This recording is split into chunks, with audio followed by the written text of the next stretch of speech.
नाशिकच्या निफाड तालुक्यातील खेडले झुंगे येथे दिनांक 1 जुलै सोमवार रोजी सायंकाळी 5 वाजेच्या दरम्यान जमिनीच्या वादातून भर चौकामध्ये कृष्णा उर्फ किशोर धोक्रट या 29 वर्षीय तरुणावर धारदार शस्त्राच्या साहाय्यानं हल्ला करत त्याची हत्या करण्यात आली आहे। या हल्ल्यामध्ये कृष्णा उर्फ किशोर गंभीर जखमी झाला असून आज गुरुवारी उपचारादरम्यान त्याचा मृत्यू झाल्यानं संतप्त झालेल्या नातेवाईकांनी लासलगाव पोलीस ठाणे या ठिकाणी मास्टरमाइंड गुन्हेगार असलेल्या आरोपीला अटक करावी अशी मागणी केली आहे। दरम्यान कुटुंबियांच्या आणि नातेवाईकांच्या या मागणीमुळे पोलिसांची धावपळ उडाली होती।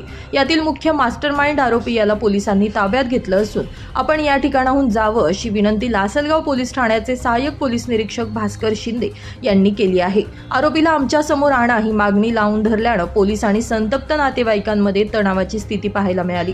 यामुळे अतिरिक्त पोलीस बंदोबस्त देखील या ठिकाणी तैनात करण्यात आला होता।